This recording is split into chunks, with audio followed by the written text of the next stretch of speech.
Hi friends, welcome to our own చేతి వంట. ఎలా ఉన్నారు ఫ్రెండ్స్? బాగున్నారా? టుడే రెసిపీ వచ్చి అరటికాయ ఫ్రై అయితే చేస్తున్నాను ఫ్రెండ్స్. చాలా అంటే చాలా బాగుంటుంది. ఒకసారి దీనికి కావాల్సిన పదార్థాలు తయారీ విధానం అయితే చూసేయండి. ఈ వీడియో చూసే ముందు ఒక లైక్ చేయండి ఫ్రెండ్స్. మీరు లైక్ చేయడం వల్ల మాకు ఇంకా మంచి మంచి వీడియోస్ అయితే చేయాలనిపిస్తుంది. ప్రాసెస్లోకి అయితే వెళ్దాం ఫ్రెండ్స్.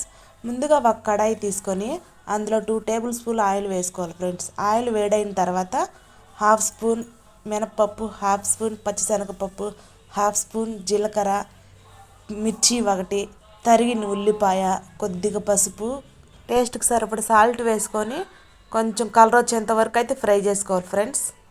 కొంచెం ఫ్రై అయిన తర్వాత హాఫ్ స్పూన్ అల్లం వెల్లుల్లి పేస్ట్ వేసుకొని పచ్చి వాసన పోయేంత వరకు అయితే మనం ఫ్రై చేసుకోవాలి ఫ్రెండ్స్. మీలో ఎంతమందికి అరటికాయ ఫ్రై అంటే ఇష్టమో కామెంట్ చేయండి. అలాగే మన ఛానల్ కొత్తగా చూసే వాళ్ళు ఎవరైనా ఉంటే సబ్స్క్రైబ్ చేసుకోవడం మట్టుకు మర్చిపోవద్దు ఫ్రెండ్స్.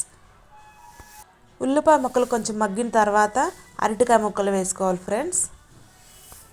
వేసుకొని బాగా మిక్స్ చేసుకోవాలి. సేమ్ బంగాళదుంప ఫ్రై లాగే ఉంటుంది ఫ్రెండ్స్. మొత్తం మిక్స్ చేసుకున్న తర్వాత మూత పెట్టుకొని కొంచెంసేపు మగ్గనివ్వాలి ఫ్రెండ్స్. 2 నిమిషాలు అయితే మగ్గనివ్వాలి. 2 నిమిషాల తర్వాత మూత తీసుకొని మళ్ళీ ఒకసారి కలుపుకోవాలి ఫ్రెండ్స్. అంటే అడుగుంటుంది కదా. ఒకసారి కలుపుకున్న తర్వాత గరం మసాలా హాఫ్ స్పూన్, సబ్జీ మసాలా హాఫ్ స్పూన్, ధనియాల పొడి హాఫ్ స్పూన్, హాఫ్ స్పూన్ కారం, ఇవన్నీ వేసి బాగా కలుపుకోవాలి ఫ్రెండ్స్. కొంచెంసేపు మూత పెట్టి మగ్గనివ్వాలి ఫ్రెండ్స్.